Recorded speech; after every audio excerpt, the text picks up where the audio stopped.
So hello and welcome for our first video in the series, and this one's on cost assurance. So the thing that everyone thinks they're doing, but most people aren't. But before we get into it, a quick introduction. My name's Ben and I work in commercial and cost management across the construction and housing sector. I spend most of my time helping organisations develop and implement strategic plans around budgets, contracts, risk, and adding value for money. Usually on complex programs where small decisions can have very big financial consequences.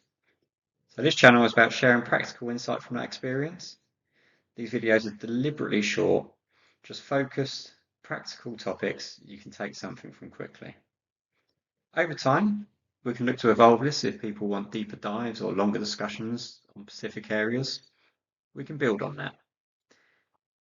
So whether you're starting out in your career, you're looking for a short refresher, a different perspective, or you just want to understand how this industry actually works behind the scenes, hopefully you can find this interesting. So let's get on to it.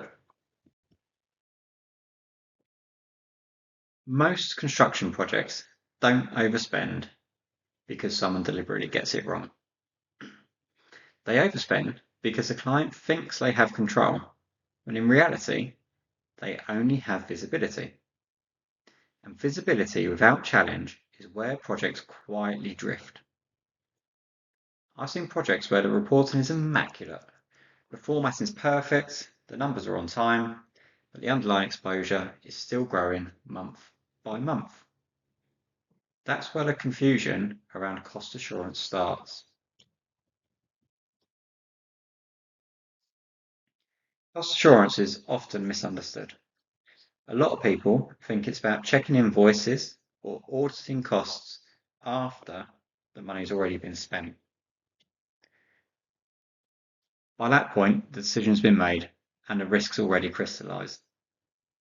Real cost assurance sits much earlier in the process.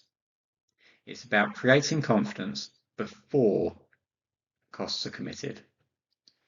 It asks some fairly simple questions, but they're questions that don't always get asked consistently.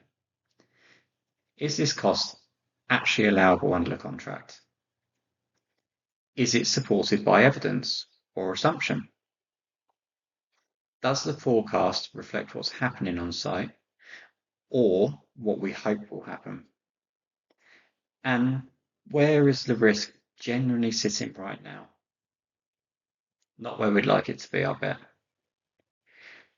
So if those questions aren't being challenged regularly, cost assurance is probably happening too late.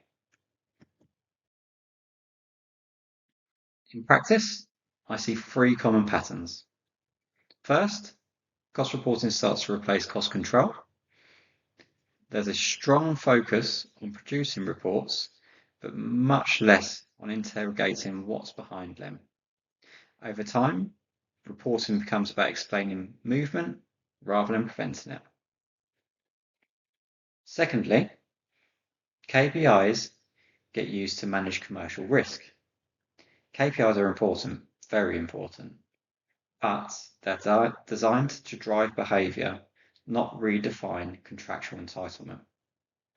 So when KPIs start being used to justify cost decisions, the contract actually loses its authority. And third, open book is adopted in principle, but not actually in discipline. So data is shared, spreadsheets are provided, but the challenge isn't being there. Open book without scrutiny doesn't reduce risk. It just makes it harder to see where it's building.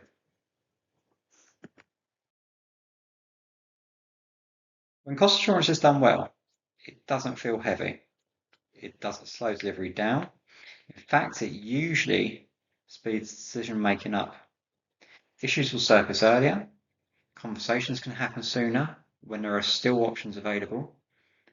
Contractors will know what will be challenged and what won't. But that clarity reduces friction because expectations are aligned on both sides.